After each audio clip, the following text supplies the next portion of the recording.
Assalamualaikum warahmatullahi wabarakatuh. Perkenalkan saya Zainal Haq dari kelas 2C. Di sini ingin membahas tentang nilai-nilai filosofis yang ada pada bulan Ramadan. Ramadan atau puasa merupakan ritual klasik yang terdapat kepada semua agama wahyu. Inilah yang difirmankan oleh Allah Subhanahu wa taala, "A'udzubillahi minasyaitonir rajim. Bismillahirrahmanirrahim. Kama kutiba 'alal ladzina min qablikum." Terdapat pada Quran surah Al-Baqarah ayat 183 yang sebagaimana diinstruksikan kepada umat-umat para nabi zaman dahulu yang notabene itu beragama Islam juga. Nah, bagaimana persisnya cara mereka berpuasa itu hanya dapat diduga-duga. Mungkin begini atau juga mungkin begitu. Namun sukar untuk dipastikan seperti apa praktiknya.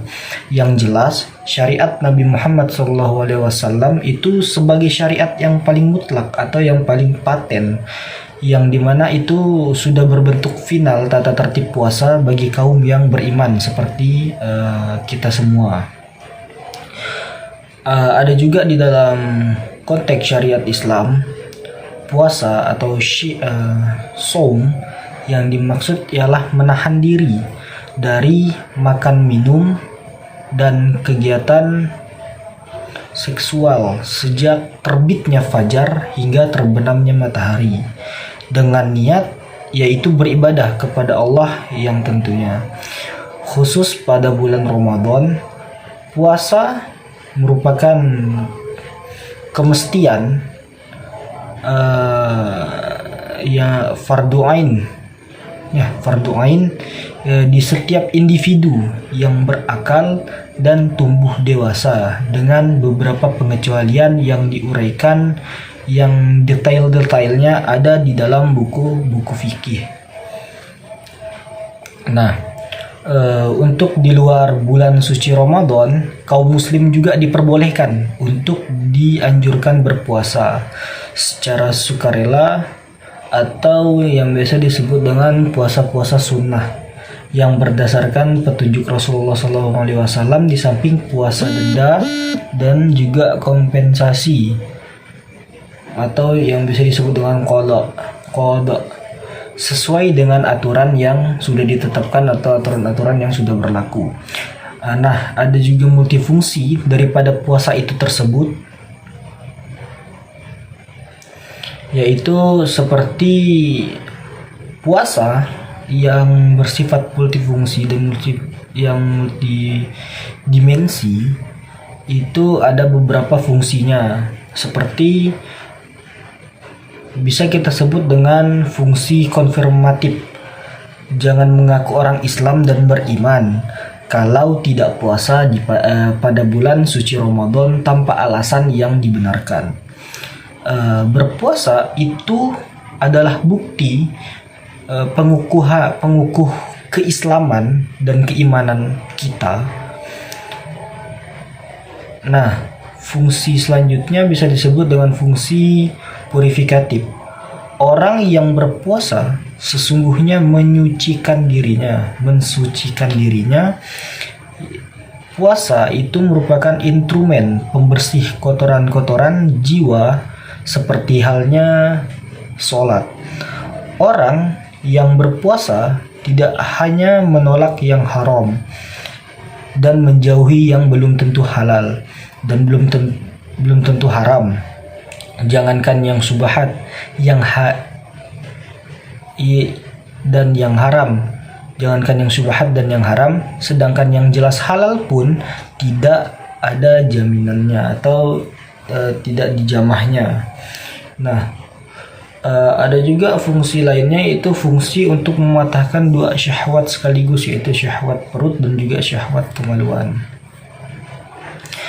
Nah, di saat hari-hari biasa, perut kita itu terus-menerus bekerja tanpa istirahat sama sekali.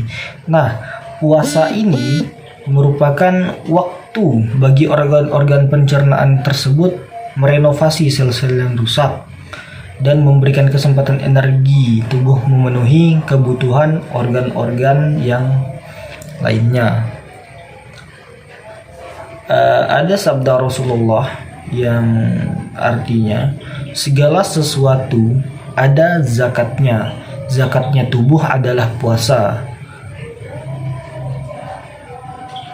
Nah, hadis riwayat Imam Ibn Majah dari Abi Hurairah radhiyallahu anhu. Bukankah zakat itu makna dasarnya bersih dan tumbuh, sehingga puasa berarti tazkiyatun nafs plus takziyatul jasad. Nah, ada juga multidimensi dari puasa itu. Di dalam satu kitabnya yang terkenal, yaitu Imam Al-Ghazali, menguraikan beberapa dimensi puasa yang baik diketahui jika kita menghendaki hasil optimal sebagaimana tersebut di atas, dan bukan sekadar hasil minimal, yaitu seperti gugurnya kewajiban dan tetapnya identitas diri sebagai mukmin dan mukmin muslim. Menurut beliau itu ada 3 dimensi puasa. Yang pertama yaitu dimensi eksoteris, di mana kita itu menahan diri dari makan, minum, dan kegiatan seksual. Beliau menyebutkan saum al-bat wal farj. Dimensi ini penting karena menjadi syarat minimal berpuasa. Kedua, dimensi semi esoteris, di mana seseorang itu tidak hanya berpuasa perut dan kemaluannya, tetapi juga panca indera dan anggota-anggota badan lainnya, yakni apabila ia mengunci penglihatannya, pendengarannya, dan kaki tangannya dari segala yang haram dan subhat. Imam Al-Ghazali mengistilahkannya saum al-jawarih. Ada juga yang ketiga, yaitu dimensi esoteris, di mana kita berpuasa total, mencekik syahwat badaniyah dan syahwat bataniyah sekaligus. Nah, mungkin itu saja yang bisa dapat saya jelaskan. Kurang lebihnya saya mohon maaf, karena kesempurnaan itu datangnya dari Allah. Wabillahi taufiq wal hidayah. Wassalamualaikum warahmatullahi wabarakatuh.